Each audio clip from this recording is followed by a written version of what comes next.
Bonjour, aujourd'hui nous allons parler du commerce international et de l'écologie.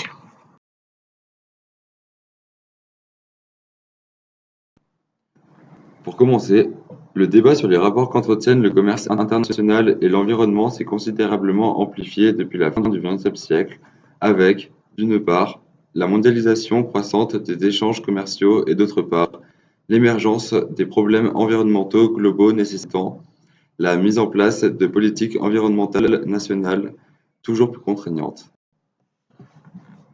Outre la hausse des émissions dues au transport des marchandises, le commerce influe sur le changement climatique en modifiant les techniques et les spécialisations productives.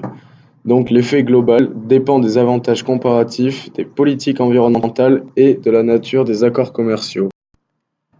Le principal problème entre commerce international et écologie, c'est l'impact non négligeable des transports sur l'environnement. Il faut apprendre à réduire l'empreinte carbone, comme par exemple les supertankers, pour des moyens de transport alternatifs et également réduire les distances parcourues par les produits. Par exemple, privilégier le Made in France. Nous allons parler des effets des politiques environnementales stratégiques. Par exemple, un amendement a été adopté en commission des affaires économiques concernant la fin des subventions publiques aux énergies fossiles à travers les garanties à l'export. Il faut savoir que cet amendement a été voté contre l'avis du gouvernement. Lors des débats dans l'hémicycle, cela paraît difficile en plein état d'urgence climatique de supprimer cet amendement. Cet amendement monte à hauteur d'au moins 1 461,49 millions d'euros. C'est l'équivalent des financements de l'AFD, donc l'Agence française de développement pour l'adaptation au changement climatique en 2018. À travers ces financements, la France subventionne l'exploration de nouvelles ressources d'énergie fossile. C'est totalement incompatible avec la politique de maintien du réchauffement climatique. Cette subvention est aussi appelée subvention aux énergies fossiles. Cela permet d'assurer les risques pour des opérations d'exportation. En d'autres termes, l'État est garant et indemnise en cas de souci via son agence de crédit BPI France Assurance Export.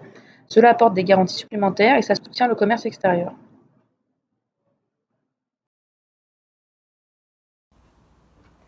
La spécialisation est fondée sur les différences de ressources environnementales.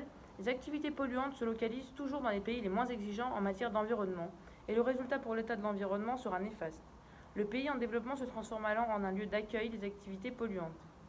Cette caractéristique pourrait expliquer le comportement de certains gouvernements, d'autant plus incités à assouplir leurs politiques environnementales que leurs entreprises nationales menaçant de se délocaliser.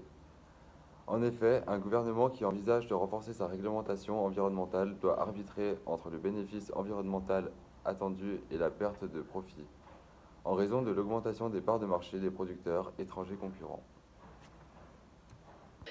Et voilà, c'est tout pour aujourd'hui. On espère que ça vous a plu.